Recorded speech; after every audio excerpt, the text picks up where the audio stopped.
Hello and welcome to today's Effortless English Show. Our topic today, movies. We're going to the movies today. I am the author of Effortless English, Learn to Speak English Like a Native. For information about my book, go to effortlessenglish.com. Effortlessenglish.com, the Effortless English book. Speaking of the book, I'm going to read a section from my book today. It's about movies.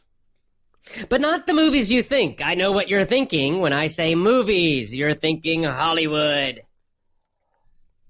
We are not talking about Hollywood today. We are not talking about Hollywood movies. No. Very different movies we're talking about today.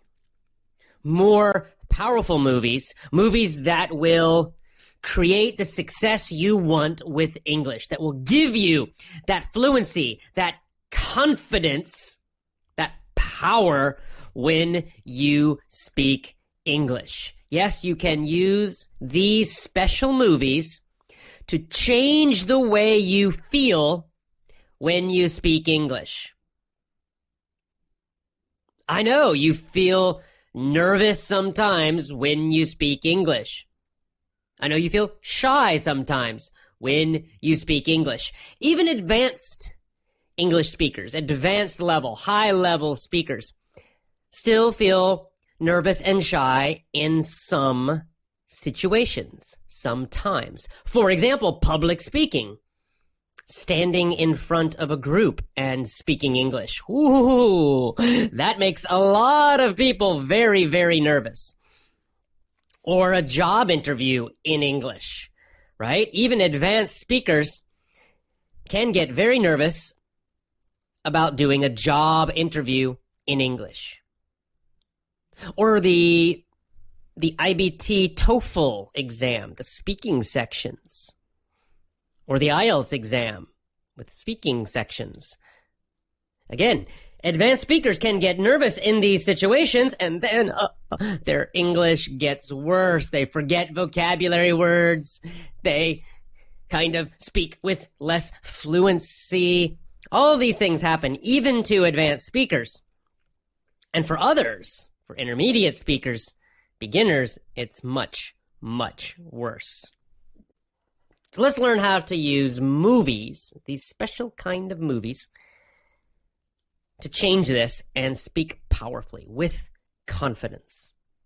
Okay, I'm going to read from chapter 7 in my book. Recently had a Twitter follower ask me to do a show about chapter 7 of my book. Well, here you go. Your wish is my command. So reading from chapter 7. Here we go. Like many English learners, perhaps you too suffer from English trauma. Perhaps you hold limiting beliefs and feel frustrated, nervous, or stressful when trying to speak. You want to feel confident and powerful when speaking. And to do so, you must learn to control your internal movies. Your internal movies are the programs you use to create feelings, beliefs, and goals. You create these movies with your 5 senses: sight, hearing, touch, taste, and smell. Your memories and your dreams are recorded in your mind as a combination of these senses. These are the ingredients you use to write and direct your own internal movies. These movies then create your emotions, thoughts, and actions. When you want to change the results you get with learning English, you want to change 2 things: how you feel when speaking English and how well you actually speak. In other words, you want to feel confident while speaking, and you want to speak skillfully. This chapter is about how to change your internal movies so they program you for both powerful feelings and skillful performance while speaking. Okay, I'll stop there. So we're talking today then about internal movies. Internal movies. Internal means inside. Inside. Inside where? Inside your mind. Inside your brain. So we're talking about using movies internally. Now, this comes from NLP, neuro-linguistic programming. It's a type of success psychology system. And I use a lot of NLP in Effortless English, a lot of techniques. I don't usually teach you about them or tell you. I just use them to help you succeed. Think about your memories. Let's think about the past first.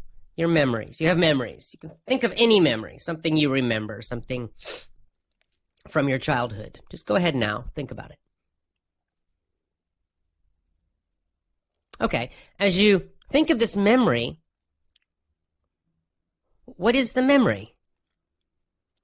Well, it's probably a picture in your mind, right? It's when you think of something that happened to you, maybe something in childhood or something yesterday, you imagine it in your mind, almost like a picture. That's usually how quick memories come. Quick picture. Boop.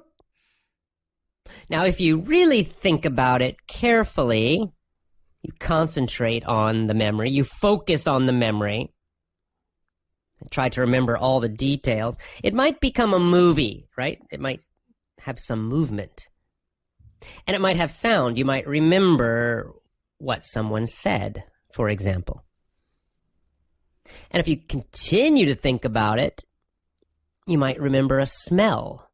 Sometimes we don't remember smells, but if you were remembering your mom cooking your favorite meal, you might remember the smell of that meal, or even the smell of the house.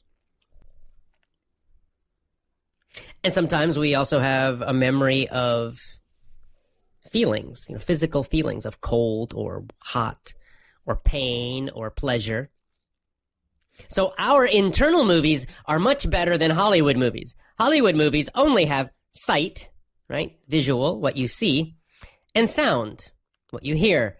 But with a Hollywood movie, there's no feeling in your body. And there's no smell and there's no taste either. But with our memories, sometimes we also have those as well. So you can see how you create these internal movies, right? These movies inside. Everyone does this. We all do this. For some people, the sound might be more strong. They might remember the sound a little more clearly. It might be the strongest part.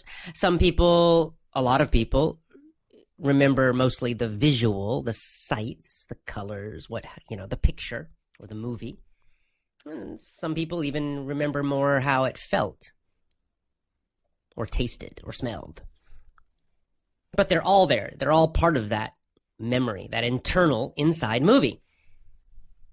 Well, why is this important? Because how you feel when you create the movie in your head, it then creates a feeling, an emotion in you.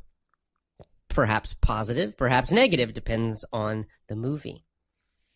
So again, why is this important? So what? Why is this important? Well, it's because the way you create that movie will determine how you feel, whether you feel bad or good. To be very general, we'll just say to feel positive or negative. And the good news is you can change the movie in your head. You can actually change your memory. You can choose to change that memory. And this is like a director with a movie. I give you a lot of details in my book in chapter 7 about how to do this. I'll give you the short version now. So you can be a director. What does a director do? A Hollywood director making a movie. Let's say they're shooting a scene, like a fighting scene. There's two guys fighting. Well, a Hollywood director, you can do that scene, that part of the movie.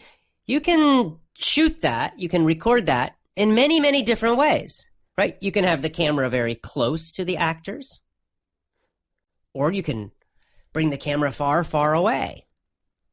right? So that it's a very wide shot or a very close shot. You can move the camera around during the scene, right? Moving it left or right or up or down or in and out. Or the camera can be still. You can focus on anything. You could focus on one actor's head. You could focus very closely on just their eyes, on just their mouth, on their upper body, on their whole body, right? Or you could even turn the camera away and just point it at the ground or record the sky. The director, the Hollywood director of a movie, can do any of that. Also, the director decides how much light there will be. Right? Is it going to be dark, very dark, hard to see the actors? Or very, very, very bright? And of course, with the sound, the same thing. The director can make the sound very, very loud, like an action movie, or very, very, very quiet. The director can even make the sound silent, no sound at all. Each of these changes will change the emotion, the feeling of the movie scene, the movie part. Well, that's also true internally. You are the director of your own movies. See, the problem is we don't usually choose to make these movies, right? We get a memory, it gets in our head. Imagine a bad memory, something bad that happened to you. Maybe in English class, you were embarrassed one day. And so you have this memory of the embarrassment. And whenever you remember that time, that memory, boom, that movie comes in your head. And you feel bad again about English. You feel bad again. You feel embarrassed. But if you change that movie, if you choose to change the movie, you can make that bad memory weaker and weaker, smaller and smaller, less and less powerful.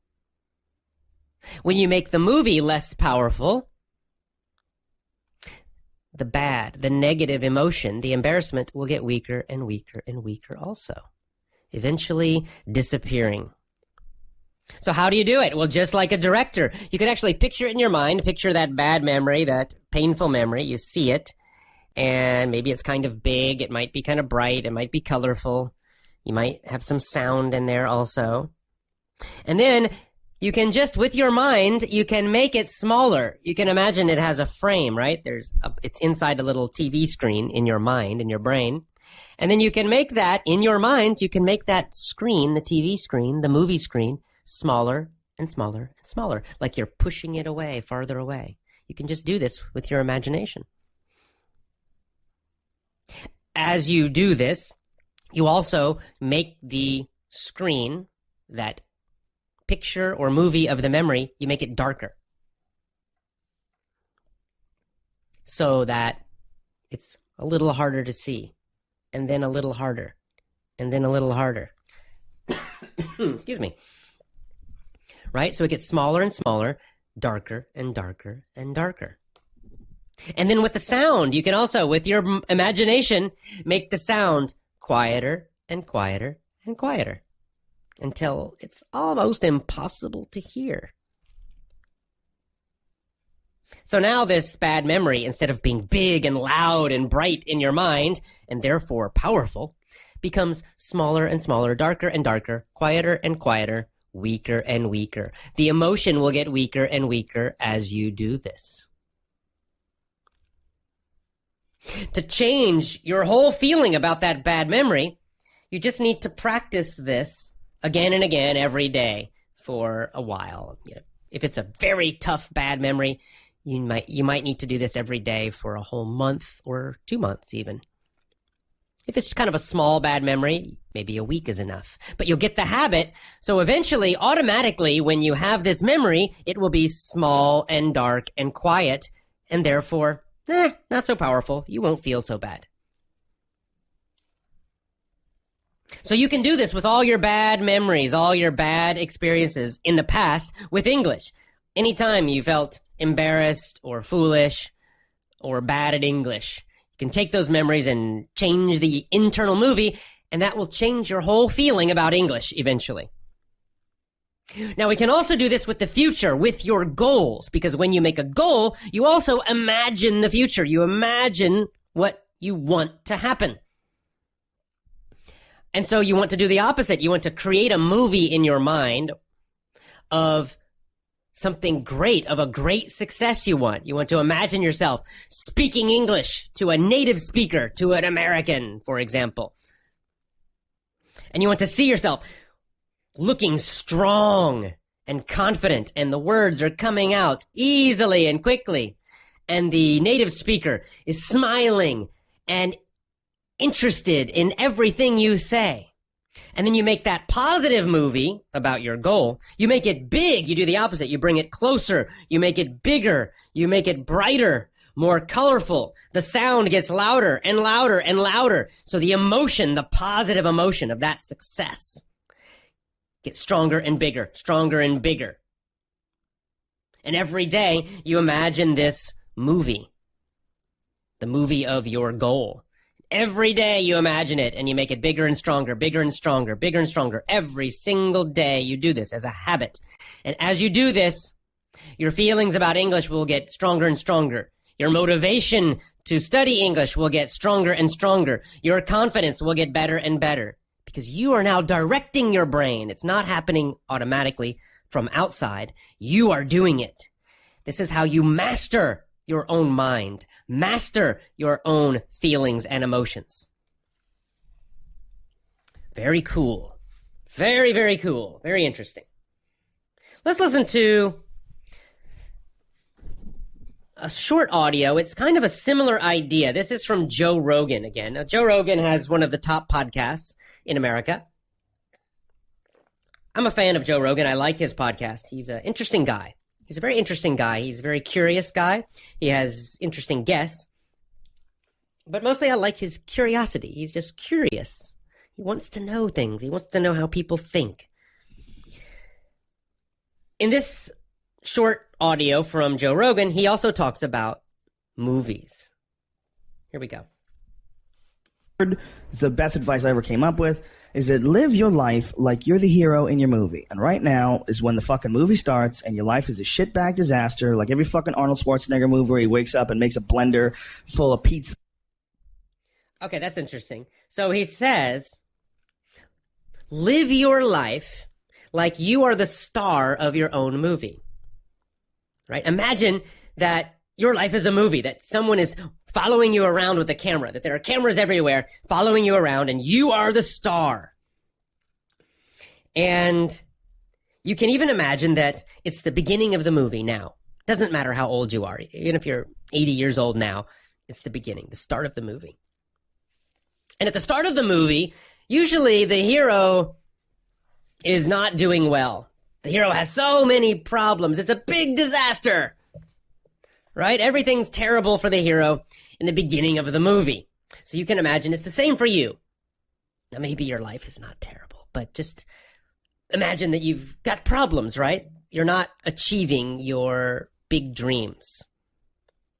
So he's like, that's okay. Because in the movies, the hero never has victory and success in the beginning. That comes at the end of the movie. So it's okay. Imagine the beginning of the movie, your life, everything's terrible. And ice cream, and that's what you know what I mean? Yeah. Those guys where they're like on the brink, they put the gun in their mouth and they put it down because they see a photo of their daughter. Pretend that's you. Pretend you are, right now, you're in the part of the movie that starts and it shows you as a fucking loser. Okay, so he's saying pretend, just imagine, pretend, you are in the part of the movie where you're a loser, a total loser. Right? Everything's bad. You're just a loser. You're not really doing much with your life. Just imagine. And just decide not to be a loser anymore. Live your life like there's a documentary crew following you around and you are analyzing your own behavior. Do what you would want to do so that your kids one day would look back at it and see that documentary and look on it with pride. Like, wow, my dad was a bad motherfucker. Okay, so he's saying, now it's okay if you're the loser in the movie. But then next, step 2, imagine that You have decided I'm not going to be a loser anymore. And now you have a documentary crew, like a film crew, a nonfiction film crew with cameras, a group with cameras following you around all the time, recording everything you do all day long, right? So you're the star of your reality show. And then he says, so as you do this, then live your life, make your decisions, live your life as if it was going to all be recorded and your children were going to watch it, right? So he's saying, live your life in a way so that your children would watch that documentary. They would watch that show and say, oh, wow, what a great guy, or what a fantastic woman. Amazing. What a hero. Or maybe if you don't have kids, then your parents would watch that movie and be so happy and proud. Wow, amazing. Or your friends, or even just everybody out in the world. And not just the public parts, right? This is the key part, right? In this little game, this little imagining of being in a movie. Not just when you're out and everybody can see you, but when you're alone in your home. Imagine there's still the group with the cameras watching you. So what do you want them to see? What do you want to show? What kind of person do you want to be, even in those times when you're alone? Imagine those cameras are there. What would you want your family or your loved ones or your friends or the public to see you doing? Sitting around, being lazy, or something else? Let's play more. He really did what he had to do. Wow, my mom really got her shit together. I love a success story, but even more than a success story, I like a dude who fucks his life up and then gets it back together again story. Those are my favorite stories.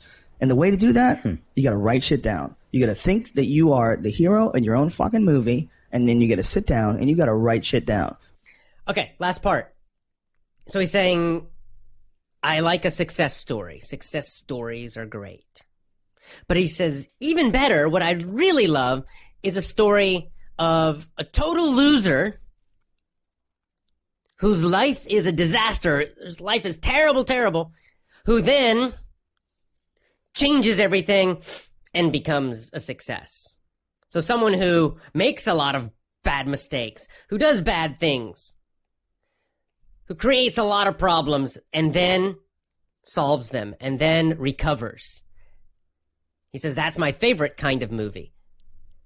And I agree, that's an inspiring movie. That's a great movie. So even if you have done stupid things, well, we all have done stupid things. Even if you have been lazy, well, we've all been lazy at some point. Even if your life is a disaster, or maybe it's not a disaster, maybe it's just boring. Even if you're weak, even if you're tired, even if your English is terrible and you got bad grades in English and terrible test scores and horrible English speaking. Doesn't matter. In fact, that makes the movie more interesting, right? If you look at it as a movie, well, that's actually more interesting. When you start really low, then it means the success that comes later is more inspiring, is more great.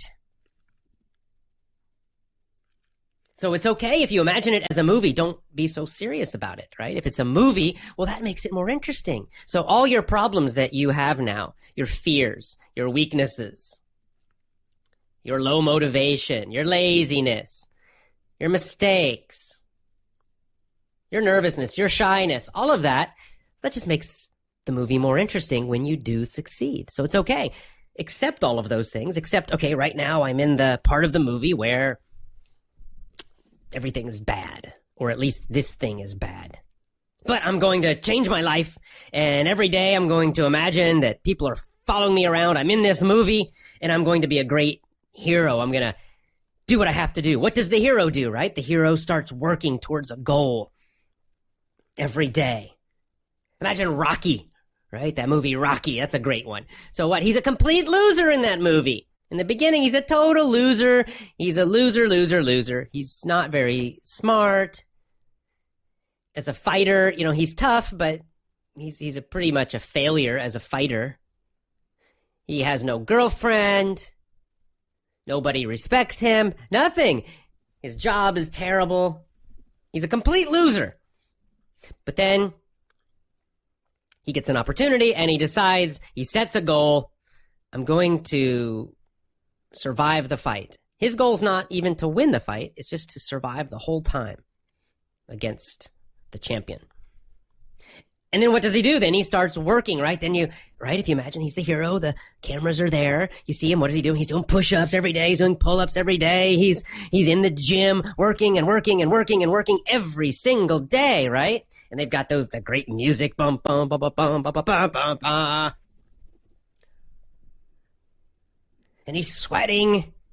And then finally, in the end, he's got the big fight, and he gets his goal. He survives. Yay! Yo, Adrian!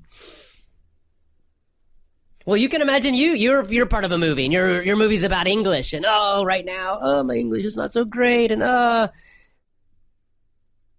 fun with it. You just pretend it's dramatic, and then each day you imagine someone, they're following you around with the camera, and what do you want them to see? You want them to see you not only just listening to English, looking bored. That's terrible, right? That's not interesting. That's a terrible movie.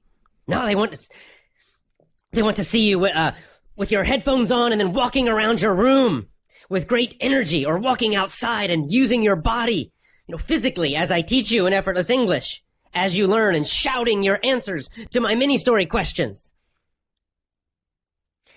And perhaps using a pronunciation course and practicing again and again using those techniques. Again and again and again, recording yourself, reading out loud, using the shadowing or tracking technique. And each day getting a little better and a little better. And some days it's tough. And you cry. And it's terrible. And you're frustrated. But the next day you keep fighting. And then finally in the end, what's the big scene? What's the big celebration? Maybe you give a public speech in English and it's great. Maybe you go into a job interview in English and you do great. You get the job. Maybe you travel and you talk to everybody in English and it's fantastic. Right? And you got that great movie scene that you're working towards. That great celebration of success. It's dramatic. It's emotional. It's fun. Learning is emotional. Success is emotional. That's what these internal movies are about. That's why movies are important. That's why movies are a good technique, right? Using these movies in your imagination are great because they create emotion. It's about that emotional energy. Once again, a huge, super big problem with schools. They completely take the emotion, the feeling out of learning. How stupid. How stupid. Ridiculous and stupid. Learning should be emotional. Should be filled with curiosity and passion. The great, great learners, the great, great thinkers, they were emotional. They were enthusiastic, almost obsessive. I mean, just so crazy about being interested in their subject. Einstein with physics, Newton with physics. Anyone. You got to have that emotion, that emotional energy. And so these movies are just such a great way to do that. It's a fun way. And instead of being so serious, you start to think more dramatically. You as the hero fighting. And so when you have a hard time, when you get bored, when your motivation goes down, you remember, well, I'm the star of the movie. And in the movies, there's always, always, always in the middle of the movie, a time when everything seems impossible. Right? Oh, it's gonna fail. It's never going to happen. It's impossible. Rocky is going to quit. He's not gonna do it. And then, of course, next day, the hero changes his mind and decides, no, I will keep fighting. And they keep going and keep going. And then the big success. You also. So use those movies. Start playing in your imagination with movies, with you as the hero. You are the hero of your own movie. Make it a great movie. Twitter time! It's Twitter time! Twitter time! Let's go to Twitter and see what people are asking. What are people asking AJ on Twitter? Number one, we're still having our conversation about EE Strong. That's Effortless English Strong. The hashtag is EE Strong altogether. What is that? Well, that's a group of us are doing the EE Strong Challenge. That's push-ups and pull-ups. The push-ups and pull-up challenge. July 4th, American Independence Day. We will post on Twitter. We will put on Twitter how many push-ups and pull-ups we can do. Here are the rules. For push-ups, you have 2 minutes. So it's 2 minutes to do push-ups. How many push-ups can you do in 2 minutes? They must be strict push-ups. We are using the American Marine Corps rules for the push-ups. You got to go all the way down and all the way up. For pull-ups, there's no time limit, but you cannot touch the ground. So how many pull-ups? Your chin must come over the bar, and you cannot touch the ground. How many can you do total? Why are we doing this? Why are we doing something with fitness? Well, you should know from last week's shows, right, that the physical is the mental. The mental is the physical. A stronger body creates a stronger mind. A stronger mind creates a stronger body. And Effortless English is a physical system. We use our bodies when we learn. They don't do this in schools. They don't do this in other courses, but we do. Now, you don't have to do push-ups or pull-ups specifically. We're just doing this for fun. But you can go out walking as you listen to English. Anyone can do that. Go out for a walk or a bike ride, listening to English at the same time. You got your body moving, your energy goes up, you will learn better. If you want to join our strength challenge, then go to my Twitter, ajhoge, AJHOGE. Use the tag EE Strong. Tell us you want to join, and then we will share our ideas, our training ideas, and help each other get stronger. A couple years ago, we did this kind of challenge, but we did running and walking. So we did do running and walking a couple years ago. This year, we're doing a strength challenge. So join us. All right, another Twitter comment. This is a good comment. I want to talk about this. This is great because we have some just fantastic Effortless English members in our international family. And Ibrahim on Twitter mentions one of them, Mehdi. Mehdi is one of the best models of AJ's students. He's a really cool speaker. Yes, I agree. Mehdi is fantastic.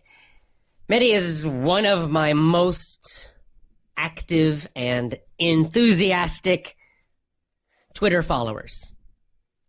And what's so great about Mehdi is that he helps and encourages other Effortless English members on Twitter. So he's always giving advice. He's always saying something positive, sending a positive reply, a positive message to other Effortless English members. So he's always encouraging, a great, great leader. And, we've all noticed Mehdi because he's so positive, so enthusiastic, so energetic about not just his own learning, but about helping others. And that's what also makes our community so special. We help each other. We show each other we care. So Mehdi, thanks a lot for all of your enthusiasm and positive help, encouragement, and leadership in our Effortless English family. Thank you so much. That is the end of today's show. As always, go to effortlessenglishclub.com